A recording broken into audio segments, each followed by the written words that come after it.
11월 7일 일요 본문을 시작하도록 하겠습니다. 부처님 말씀 함께 하겠습니다. 수다니 빠따 사비아의 경 40번 개송입니다. 모든 번뇌와 감각적인 집착을 끊고 슬기로운 님의 모태에 들어가지 않습니다. 세 가지 지각을 제거하고 진흙을 털어버리고 허구에 이르지 않으면 고귀한 님이라고 부릅니다. 모든 번뇌와 감각적인 집착을 끊고 슬기로운 님은 모태에 이르지 않습니다. 세 가지 지각을 제거하고 진흙을 털어버리고 허구에 이르지 않으면 고귀한 님이라고 부릅니다. 모든 번뇌와 감각적인 집착을 끊고 슬기로운 님은 모태에 이르지 않습니다. 세 가지 지각을 제거하고 진흙을 털어버리고 허구에 이르지 않으면 고귀한 님이라고 부릅니다. 네, 해나십시오. 이제 11월 달부터는 코로나와 우리가 함께 곁에서 산다고 하는 이제 위드 코로나가 시작됐다고 하는데요. 그래도 아직은 마음 놓기가 조금 그렇답니다. 더욱 이럴 때일수록 건강들 잘 챙기시고요. 아직까지 마스크 벗는 거는 자유롭지가 않으니까요. 잘 쓰고 다니실 것 같습니다. 시간이 아무리 흐르고 또 노력을 하고 돈을 들인다고 해도요, 모래가 금이 되지는 않는답니다. 금은 금으로만 금이 되거든요. 금이 아닌 모래는 어떤 노력을 해도, 어떤 시간을 들여도, 어떤 돈을 들여도 금이 될 수가 없어요. 은은한 하늘빛이 나는 빛이 있잖아요. 아무 돌멩이나 간다고 해가지고 빛이 나는 게 아니랍니다. 옥돌을 갈고 쪼아야지만이 비치가 되는 것이지, 이런저런 잡속을 갖다가 간다고 그래가지고서 옥돌이 되지는 않아요. 단 하나 세상에 예외가 있답니다. 제일 하찮은 범부 중생이요, 갈고 닦으면 윤회가 완전히 끝나는 성자가 될 수가 있답니다. 다시 말해서 사람이 운명이 바뀌고 팔자가 바뀌어요. 유일하게 중생이 성자가 되는 길 하나밖에 없답니다. 이것처럼 신기하고 정말 특별한 일이 없답니다. 사람들이 있잖아요. 일정한 시간이 되면은 자기 처지를 알아요. 그래 20대에는 혈기방장해가지고요, 뜻을 세워요. 30대가 되면은요, 망설이지 않고 밀고 나가기란 좀 망설여요. 40이 되면은 세상 일에 대해서요, 자기가 하는 일에 대해서 의심을 가지면 안 돼요. 40이 돼서도 이걸 할까 저걸 할까 마음이 왔다 갔다 한다면 그걸 보고 혼나이 먹었다 그래. 40대면은 이거면 이거고 저거면 저거지 흔들려서는 안 돼요. 50이 되면은요, 누가 무슨 말을 해도 귀에 이렇게 듣잖아요. 그럼 좀 순해지면서, 또 하나는 이제 60은 이순이라고 하는데 50이 되면은 지천명이라고 해서 이제 나한테 들어오는 내 분수를 알아. 지천명이 하늘의 명을 아는 것이 아니라, 아, 나는 여기까지가 내 한계구나. 그래서 50이 됐는데도 그거를 파악하지 못하고 막 더 나가려면은 몸도 마음도 많이 고달퍼져요. 되게 50이 되면은 그거 못 느껴져요. 아, 난 여기까지가 내 한계지, 더 이상은 나하고는 안 되는구나라고 알아요. 저도 꿈은 되게 크답니다. 그런데 저도 이렇게 60년 살다 보니까요, 아, 내 복이 만큼 알아요. 모르지는 않아요. 다만 중생들은 있잖아요. 원력 중생이거든요. 원력을 놓치면, 원력을 놓아버리면 사는 의미가 없답니다. 그래서 죽는 날까지 원력은 가지고 살아야지만 그게 희망이 돼가지고 앞으로 건강하게 포기하지 않고요. 그래서 원력은 포기하지 않고 죽는 날까지 들고 간답니다. 그래서 누가 무슨 말을 해도요, 그냥 이 귀로 듣고 이 귀로 잘 흘러나가요. 그러나 내 원력은 잃어보지 않아요. 그래서 어느 정도 나이가 되면은 소시민이 있잖아요. 적금을 들고 별별 투자를 다 해도요, 재벌 되기 힘들어요. 부자 되기가 밥은 먹고 살아도 우리가 말한 이런 막 그냥 대한민국을 뒤집어 놓는 재벌은 안 돼요. 소시민들이요.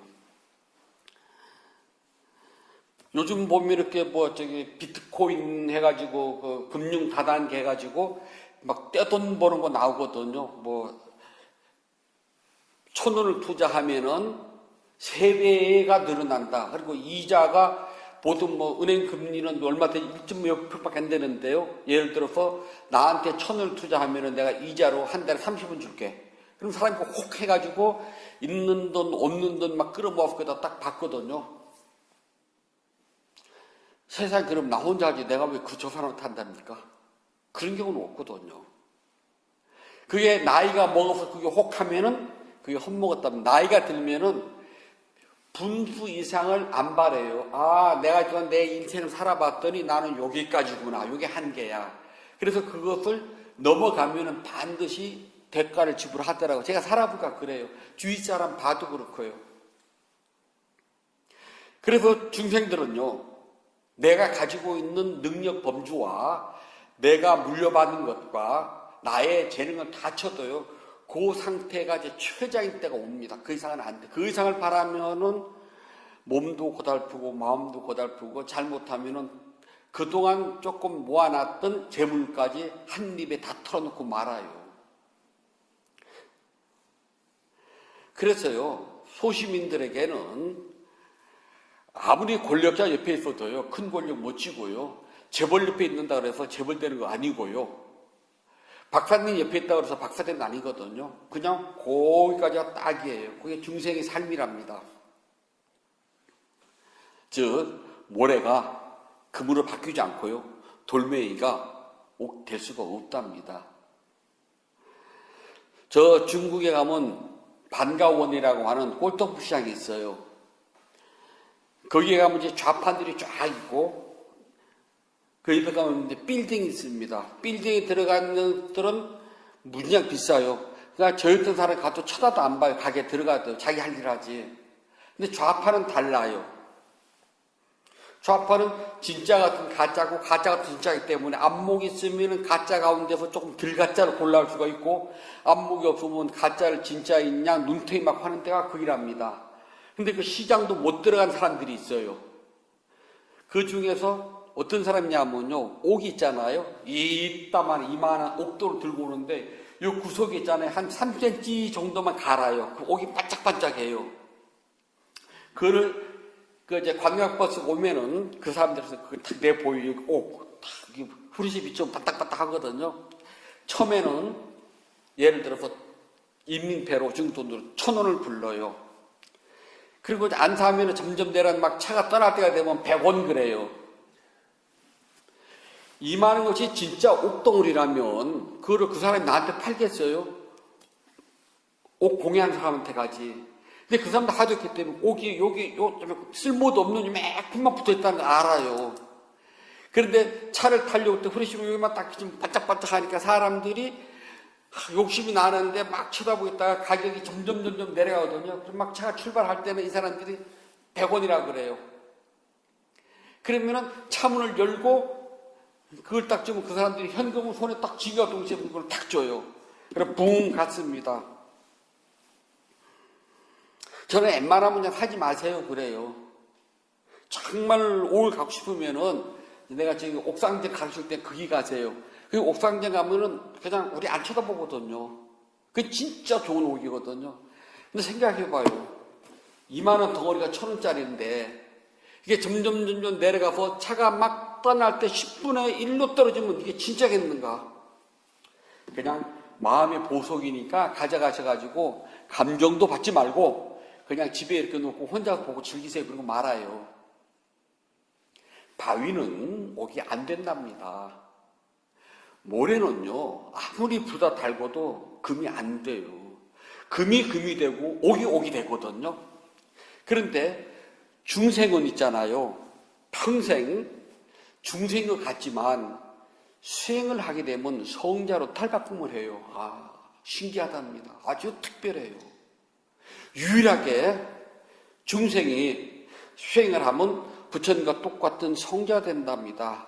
그래서 우리 절에 가면 용이 많잖아요. 그 용의 뜻이 어변성용, 물고기가 변해가지고 용이 된다. 즉 우리는 물고기가 허구하던 이 세상에 많고 많은 물고기인데 물고기인 우리가 열심히 수행을 하면은 용이 된답니다. 그래서 그 상징적으로 절에 용들이 많이 돼 있어요. 모래가 금이 되고 평범한 바위돌이 옥이 될 수는 없지만은 중생들이 닦으면 성자가 된답니다. 성자가 되는 방법 딱 한 가지예요. 알아차리면 의도적인 행위. 한국 분에서 이런 말 많이 쓰죠. 밥을 먹어도 수행, 걸어도 수행, 뭐 음식을 해도 수행, 그러면 많이 써. 모든 수행 다 붙이잖아요. 그럼 그분들한테 한 가지만 줘보세요. 그것이 수행이라면 어떻게 해야 수행이 됩니까? 무엇을 어떻게 해야지 밥 먹는 게 수행이 되고 청소하는 게 수행이 되고 음식 만드는 게 수행이 되고 차 마시는 게 수행이 됩니까? 라고 물어보세요. 딱 한마디. 어떻게 해야지 수행이 됩니까? 밥 먹고 청소하고 설거지하고 차 마시고 사람만 해야 하는 누구나 똑같아요. 그거는 차별이 없답니다. 다 같아요. 그런데 그것을 어떻게 해야지만 수행이 됩니까? 라고 질문해 보세요. 저 어렸을 때부터 궁금해가지고 옛날 어른 스님들이요. 절집 사는 죽은 뭐래도 다 수행이다 그랬거든요. 다 깨달을 수가 있는 것이다. 그러면 저는 궁금해요. 어떻게 해야 되냐고. 어떻게 해야지. 마을에 내려가면은 김씨도 밥을 먹고 이씨도 밥을 먹고 꼬맹이도 밥을 먹고 할매도 밥을 먹고 저도 밥을 먹습니다. 무엇이 다를까요? 근데 어른 스님이 그러거든요. 출가한 수행자는 스님들은 밥 먹는 것도 달라야 된다. 그래 수행이 된다 그러거든요. 어떻게? 근데 살아오면서 어떻게 소리를 못 들었어요. 청소하는 것이 수행이다. 어떻게? 그럼 집중하라 그래요. 그래서 마당을 치면은 예쁘게 그림을 그립니다. 그 집중을 안 하면 그림이 삐뚤빼뚤하거든요. 그럼 또 혼나요. 그래서 저를 쳐다보면은 이 빗자루 간격이 일정해야지 그림이 멋있거든요. 보셨죠? 그게 집중 안 하면 안 돼요. 그러면 이게 과연 수행이 될까? 안 궁금해요? 저 되게 궁금했거든요. 그래, 밥을 먹을 때도 집중을 해라. 그래서 절에서는 스님들이 밥을 먹을 때 이야기를 안 해요. 그래서 이 절집 식당을요, 되게 삼묵당이라고 그래요. 밥을 먹을 때 말소리, 음식물을 씹는 소리, 그릇을 들고 놓고 하는 소리, 이 세 가지가 안 난다고 삼묵당이라고 그러거든요. 단 국수는 예외를 쳐요. 국수는 소리를 안 내고 먹을 수가 없잖아요. 그래 국수는 먹다 보면 후룩 소리 나기 때문에 국수만 예외를 치고 그 나머지는 삼묵이거든요. 그래서 스님들이 밥을 먹으면 모르는 사람들은 서로가 싸우고 밥 먹는 줄 알아요. 아무 말도 없이 고개를 탁 숙이고 그냥 밥만 열심히 먹거든요.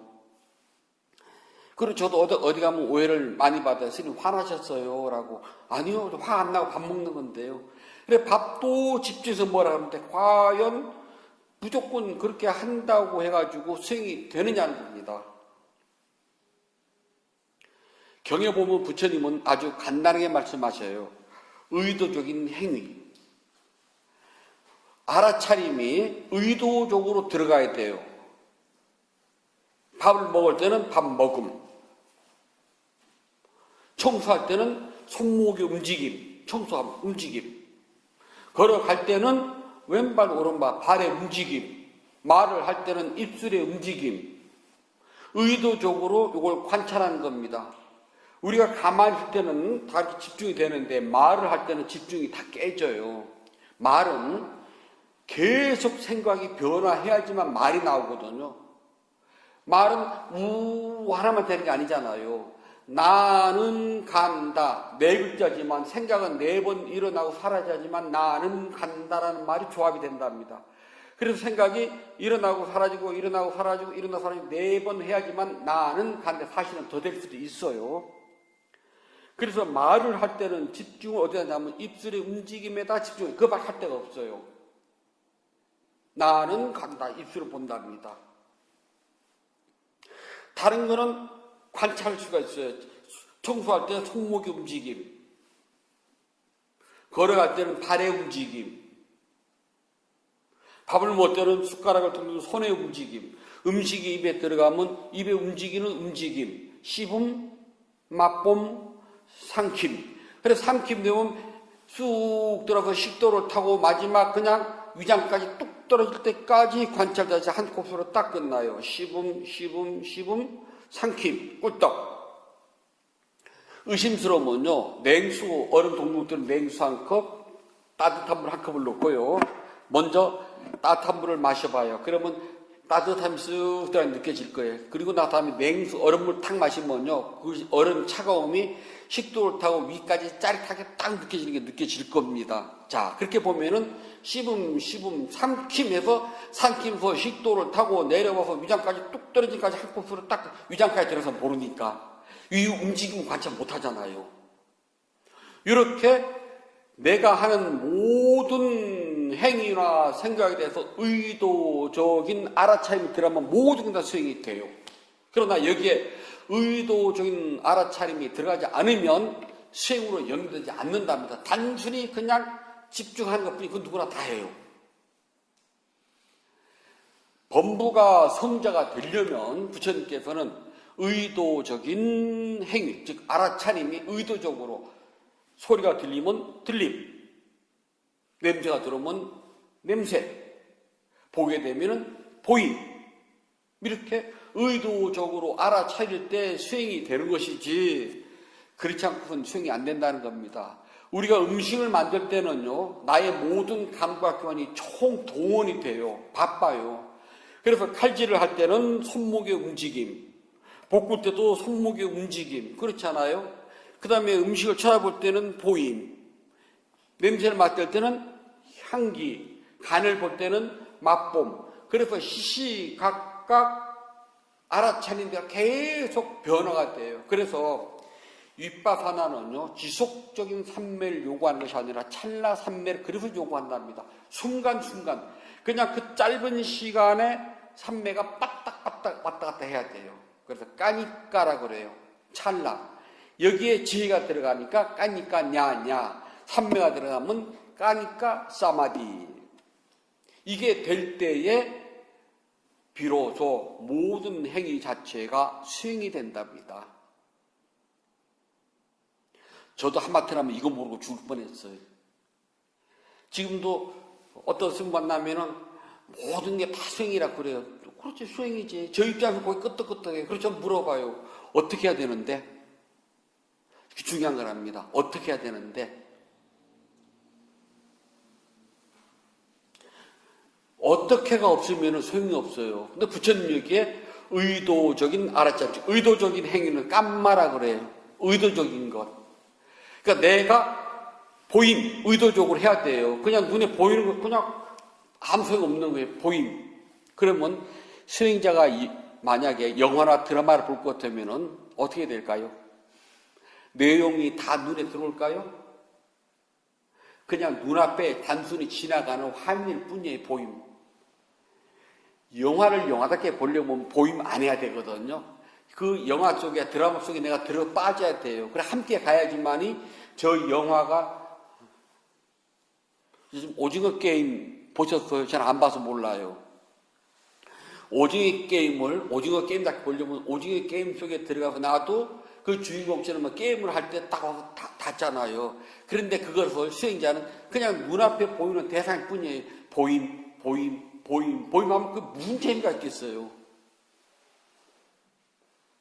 밥을 먹을 때요, 손을 뻗음, 다음, 펑, 들어 올림, 앞으로 당김, 입술에 닿음, 입 벌림, 넣음, 핥아먹음, 입술 다무림, 그 다음에 손을 땜, 앞으로 내림 수저 놓고 그다음에 손 모음 앞으로 놓고 다음에 씹음 그러다 간혹가다 맛봄도 있죠. 간혹가다 향기도 있겠죠. 향기 씹음 더 이상 안 될 때는 넘어갈 거 아니에요. 뭐라도 씹다 보면 한 번 넘어가잖아. 그때 삼킴 씹음 삼킴 씹음 마지막 삼킴 꿀떡 그럴 때 쭈르륵 알아차리고 그 다음에 다시 하면은 그 밥맛이 있을 것 같아 없을 것 같아요. 저절로 살이 쪽쪽 빠져요.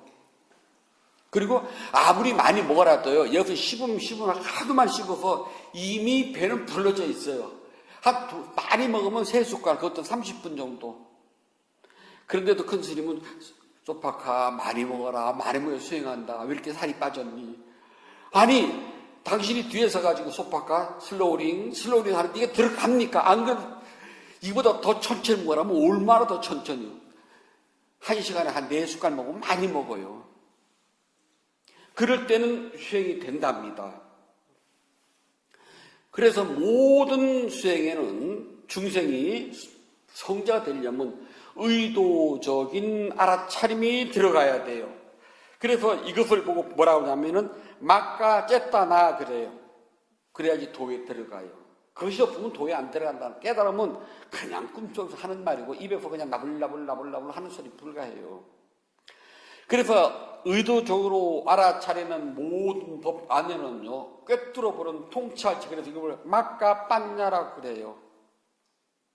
막가 길, 도잖아요. 지혜. 도의 지혜는요, 모든 법에는 다 있어요. 우리가 법 그러면은요, 부처님이 말씀하신 그 교리도 법이고요, 추나 추동 절기가 변하는 것도 법이고요, 형법, 민법 하는 것도 법이고요, 아버지가 아이들한테 너희들은 9시까지 집에 들어와 하는 것도 법이에요. 여기서 말하면 그것이 아니라 눈에 보이는 것, 귀에 들리는 것, 이 법을 말한다면 이 법은요. 그래서 이 법은 우리의 몸과 마음을 절대 벗어나지 않아요. 6가지가 답니다. 눈에는 보이는 모든 대상, 귀에는 들리는 모든 대상. 내 귀에 안 들리고 내 눈에 안 보이면 법 아닙니다. 내 눈에 보이고 내 귀에 들리는 것만 법이에요. 그래서 불자들에게 우주 삼라 만상은 어떤 것이냐? 내 눈에 보이고 내 귀에 들리고 내 코에 향기가 들어오고 내 입에서 맛보고 내 피부에 감촉이 닿고 내가 생각하는 것만 우주 삼라 만상이지, 저 뭐 안드로메다로 간다든지요, 가는 은하철도 999를 타고서 엄마 찾아 산만리 헤매는 처리가 아니랍니다. 그건 우주가 아니에요. 그 확대해서 가지 말고 내 몸과 마음 안에 들어오는 것만 우주고, 이것이 법이랍니다.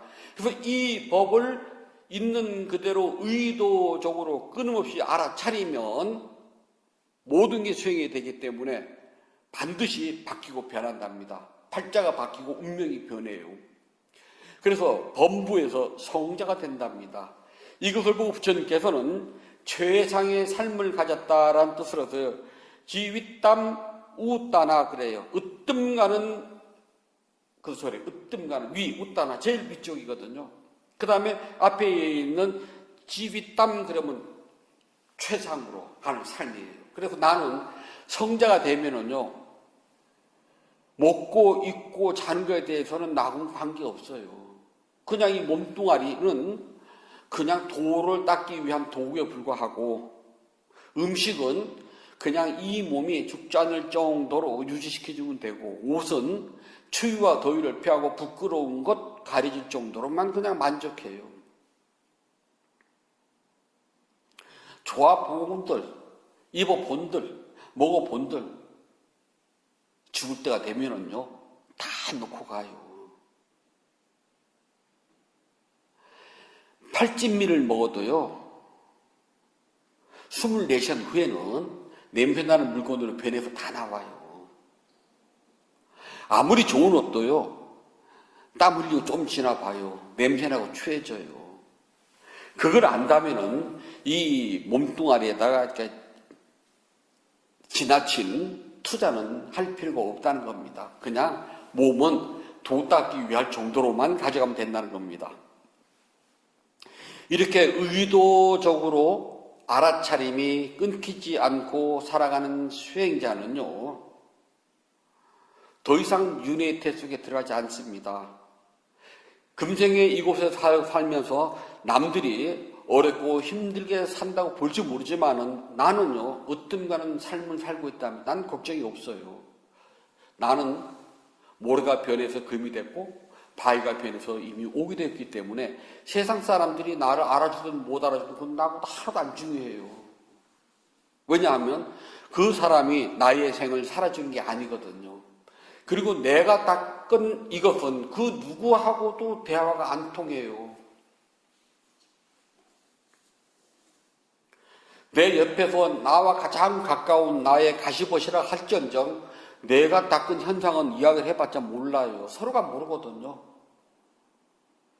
단지 중생의 몸을 가지고 있기 때문에 업은 소모시켜야 돼요. 새로운 업은 짓지 않을지언정요, 이미 타고난 내가 가지고 있는 업은 금생에 소모 다 해야 돼요. 그래서 괴로운 삶을 살아갈 수도 있고 아플 수도 있고 그건 당연해요. 가섭존자는 아라한의 도와 가를 깨달았지만 일평생 곤궁하게 사셨고요. 부처님도요, 때때로 아프기도 하고 굶으셨기도 했고요. 시왈라 존자는요, 부처님 당시 때 부처님보다 더 복이 많으신 분이 시왈라 존자입니다. 기원정사를 가잖아, 인도에요. 그러면 시왈라 존자가 사셨던 집터가 있어요. 그럼 우리가 시왈라 꾸띠라고 하거든요. 남방불자들은 시왈라 꾸띠에 가면 꼭 금을 붙이고요. 그래서 예배를 해요. 그래서 나도 시왈라 존자와 같은 복이 있기를.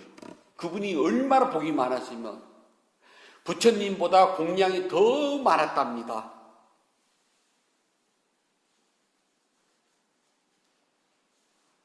그와 반대로 가섭존자는 늘 누더기에다가 정말 시어 터진 쌀뜨물 드셨거든요.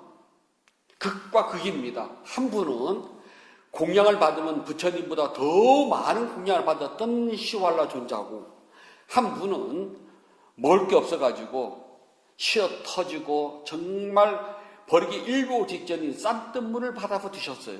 공양의 차이가 그렇게 났답니다.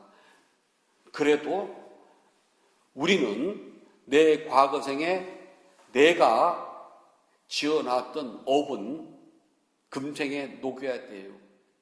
그래서 성자의 흐름에 들어가면 새로운 업은 짓지 않지만 과거생에 지었던 업은 다 받았어요. 부처님도 받으셨어요. 그래서 부처님도 굶주리셨고 부처님도 아프셨답니다. 그리고 부처님 마지막 돌아가셨을 때 식중독으로 엄청난 고생을 하시고 돌아가셨어요. 저도 식중독 한번 걸려와서 알거든요. 복통서부터 시작을 해가지고요, 말로 표현이 안 될 정도로 아프더라고요. 80 노인네가 식중독이 일어났어요. 얼마나 고통스러웠나면 상상을 해보세요. 그래서 그 길로 그 아픈 몸을 이끌고 경에 보면은 정리가 나와요. 피똥, 이질설사가 같이 겸하셨다는 겁니다. 그래서 설사를 하시면서 부처님께서 쿠시나가라까지 죽음의 길을 걸어가십니다. 그래서 쿠시나가라에 오셔서는 더 이상 길을 가지 못해요. 내가 오늘 밤 이곳에서 이 세상과 하지하겠노라고 말씀하신답니다.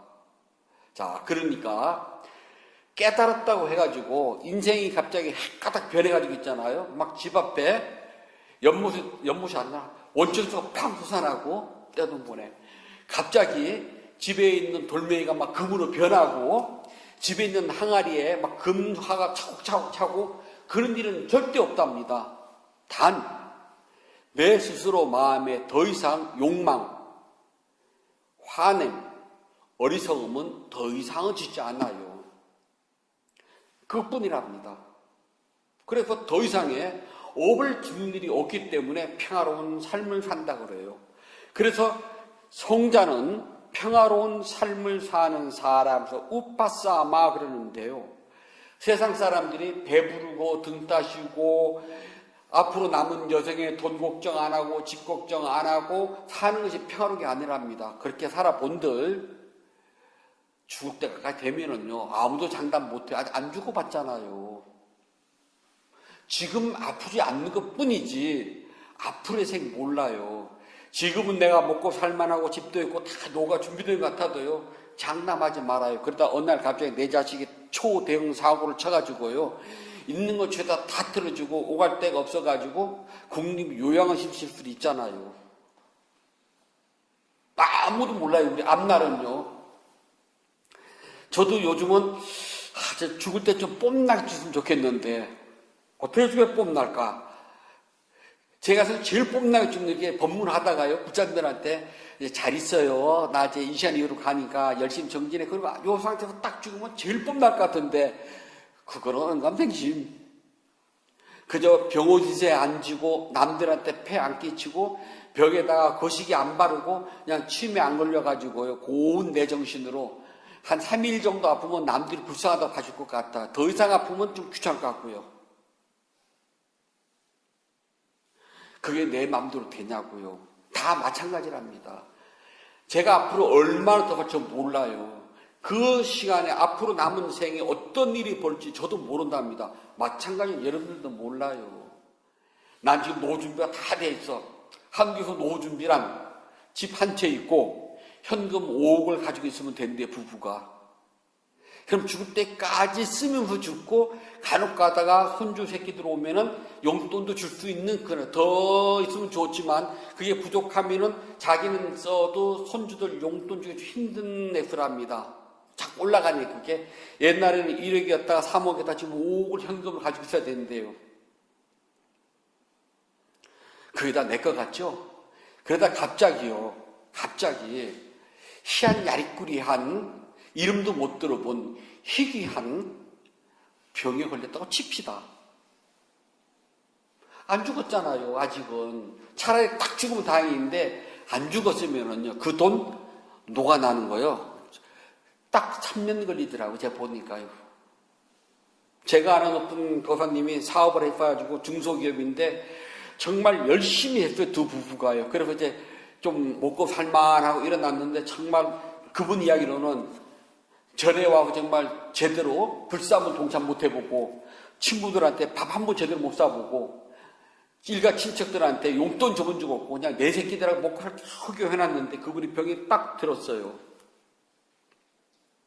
가진 돈 가지고 석 달 병원 신세 지고 그나마도 아플 때 갈 때는 돈에 낀다고 에이구 뭐 괜찮아 뭐 저렇게 그랬던데 하다가 점점 병을 키워가지고 진짜 마지막에 병원 갔을 때는 이미 손 못 쓸 정도로 끝. 그래서 자기가 죽어라고 모아놓은 돈 가지고요, 석 달 병원 세지고 끝이에요.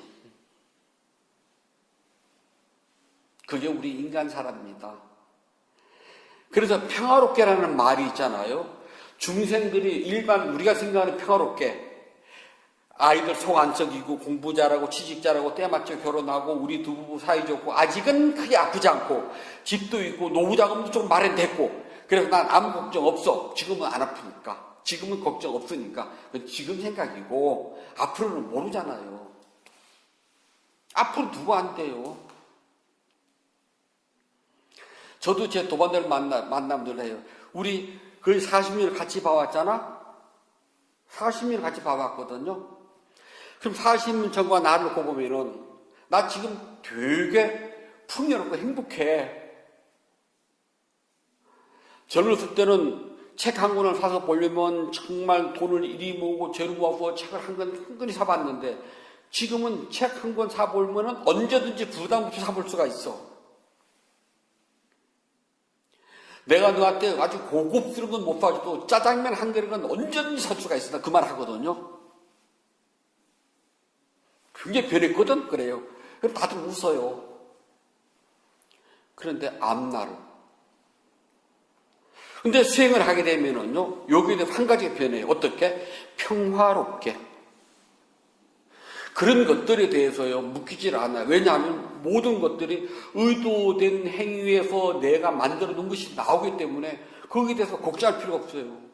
내 앞날의 생은 모르지만은 내가 닦아온 수행의 힘을 믿기 때문에요. 이것이 나의 앞날에 어떤 괴로움과 세속적인 어떤 고통이 온다 하더라도 이것들이 내가 가지고 있는 근원적인 수행의 마음을 흔들리게 하진 않아요. 당연히 중생이니까 먹고 사는 일에 걱정을 할지 모르겠지만 그것 자체가 나의 근원적인 마음을 흔들리게 하지 않는다는 겁니다. 어떻게 하냐고요? 해본 사람들은 알아요. 조금 느껴져요? 이사가 나는 빠득빠득 다가오는데 걱정도 되고 근심은 되지만 그 순간 걱정하고 근심하고 밤새도록 머리를 쥐어뜯어 본들 머리 빨리 쉬고요. 백발되고요. 탈모 생기고요. 조금 더 심하면은 아파요. 그냥 내가 고민해 본들 고민 해결되는 게 아니잖아요. 그때 알아차려요. 밤새도록 고민해가지고 다음날 해결될 수 있는 거라면 해야 돼요. 내 힘으로. 그러나 밤새도록 고민을 해도 내 힘으로 해결 안 되는 일이라면은 고민하지 말고요. 알아차릴 뿐이에요. 생각일 뿐이에요. 생각. 저도 제 범주에서 해결 안 되는 일을 고민할 때가 있거든요. 그건 내가 밤새도록 머리를 쥐어뜯고 한다고 다음날 해결되느냐? 절대 해결 안 돼요. 그 일은. 그럴 때는 생각하고 그냥 잠 편히 잘 자는 게 이익이랍니다. 그걸 보고 뭐라냐? 평화롭게 그래요. 그게 평화롭게랍니다. 그게 아무나 되느냐? 아무나 안 돼요. 아무 때나 되느냐? 아무 때나도 안 돼요. 그것은 오랫동안 의도적인 알아차림을 꾸준히 훈련을 하고 연습을 해야지만이 그냥 저는 베개에 머리만 닿다 그러면 3초 내로 가요. 그리고 다른 사람들은 잘 때 뭐 불을 꺼라 뭐 왜 텔레비 소리가 나냐 시끄럽다 그러잖아요. 아니 잠자는데 불 큰 거 하고 시끄러워 무슨 상관없는데 잠 안 자서 하는 소리거든요. 저는 머리 딱 닿으면 불을 켜든지 말든지 텔레비전을 보든지 막 저하고 관계없어요. 전 자거든요. 왜 이렇게 잠을 잘 수 있느냐? 마음이 평화롭기 때문에. 자기 전에 일어나면 사라지면 몇 번 하다 보면 그냥 졸림 잠 끝. 눈 뜰 때 눈 뜸. 어렵지 않잖아요. 아침에 때르륵 눈 뜰 때 눈 뜸. 일어날 때 일어남. 습관이 되도록. 그래서 의도적으로 돼야 된다. 의도적으로 되면은요, 성자의 흐름에 들어가서 자연적으로 욕심, 성냄, 어리석음이라고 하는 우리 오염원, 낄레사, 번뇌에서 멀어져요. 번뇌에서 멀어지게 될 때 이른바 우리는 복을 성취한 사람 그래요. 복 있는 사람이 그게요. 세상의 복은 다 왔다가 간답니다. 우리의 모든 복은요 왔다가 가요. 마지막에 죽을 때는 다 놓고 간답니다. 뭘 들고 갈 수가 있을까요? 땅 문서요? 집 문서요? 은행 통장? 증권? 뭐 좀 비트코인? 다 소용없답니다. 가져갈 때는 업만 가져가요. 그 이상도 그 이하도 없답니다. 그렇다면 지금 여기서 깨달아야 된답니다. 죽어서 극락세에 가는 건 하나도 안 중요해요. 불교는요 죽음의 종교가 아니랍니다. 죽은 다음에 극락을 가든 안 가든 몰라요. 그 다음에 저 안 죽어봐서요 몰라요. 저도요. 그리고 죽어본 사람이 다시 와가지고 야 극락 있다더라 해본 적 하나도 없어요. 이집트의 미라는 이집트 문명이 지금부터 대략 한 5,000년 전에 만들어졌다고 그러잖아요. 그 다음에 미라가 오래됐는데 막 2,000, 3,000 됐어요. 그 미라가 다시 나와가지고 야 사후세계 있더라 라고 말 한마디 안 하더라고요. 그러니 죽은 다음에 극락은 바라보지도 말고요. 지금 이곳 여기에서 깨달음을 성취하셔가지고 평화롭게 사시는 게 최고입니다.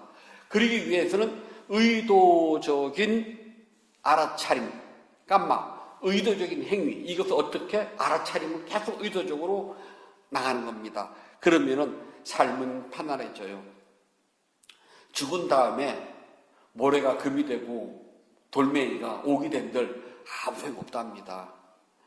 아무리 유언을 해도 있잖아요.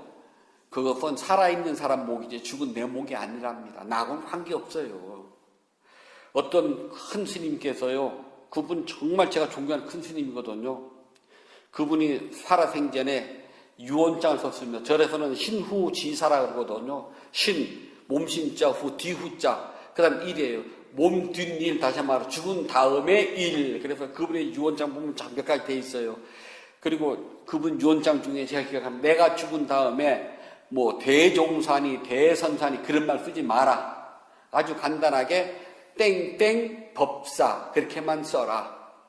그 다음에 내가 죽은 다음에 부도니 탑이니 그런 거 비석을 세우지 말아라. 정말 그분다운 말씀이에요. 그래서 그때 저희가 이제 뭐 10대 후반 됐을 때니까 그 이미 대한민국 소문 다 났던 거거든요. 그 스님이 아주 공개적으로 신의지사한테 남겼으니까요. 그래서 저대로 유언이 집행되나 안 되나 되게 궁금했답니다. 그런데 그분의 제자들은요, 땡땡 대종사, 그 다음에 크게 부도도 세웠답니다. 비석도 세우고요.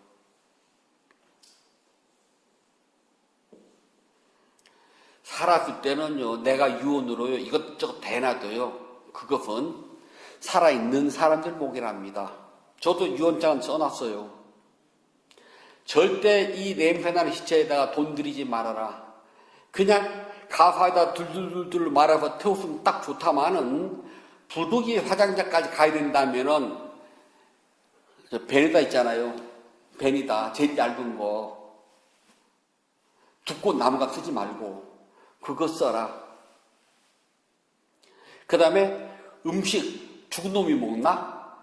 채리지도 말고 꽃값 뒤지게 비싸거든요. 처음이란 내 생각에 남는 꽃 한 송이 정도로 만족하고 그 다음에 스님들 청에다 그 돈 가지고 공양 올려라. 필요 없는 짓 하지 말고 단 시체가 쓸모있다면 다 나누어 주어라. 필요한 사람 있으면. 제가 해본들 무슨 소용이 있어요. 살아있는 사람 맴이잖아요. 우리 모두 똑같답니다. 내가 지은 엄만 나의 유일한 유산입니다. 그것만 난 가져가요. 나머지는 다 놓고 간답니다. 그렇다면은 살아서 죽는 날까지 평화롭게 살도록 하십시오. 평화롭게 살기 위해서라면 의도적인 알아차림이 돼야지만이 평화롭게 된답니다. 그래야지만이 고민하고 갈등이 있고 막 그럴 때요, 그냥 생각 그리고 알아차림이 돼서 그 순간 그 고민과 많은 이런저런 생각들에서부터 한순간 벗어나서 자유를 얻을 수가 있답니다. 그래서 반드시 금생에 깨달음을 성취하셔가지고 가장 높은 도와 과를 통해서 니바나 세계를 증득하셔가지고 평화로운 삶, 여유 있는 삶을 누리시기 바란답니다. 세상에 변하는 게 없지 모르지만은 수행하는 중생은 변한답니다. 마치 모래가 금이 되고 돌멩이가 옥이 되듯이 그걸 보고 중생이 성자가 되었다라고 말한답니다. 부처님께서 말씀해 주셨습니다. 수다니빠따 사비의 경 41번 개송입니다.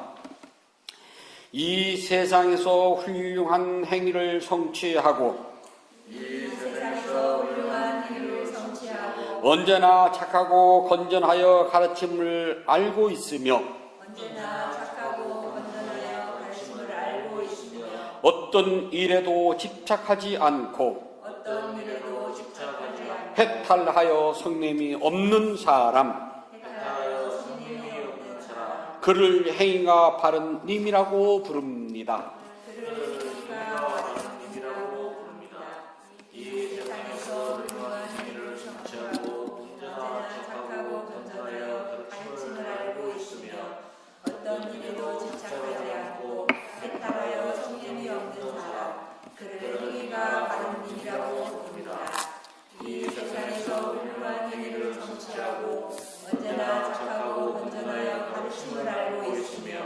어떤 일에도 집착하지 않고 해탈하여 성냄이 없는 사람, 그를 행위가 바른 님이라고 부릅니다.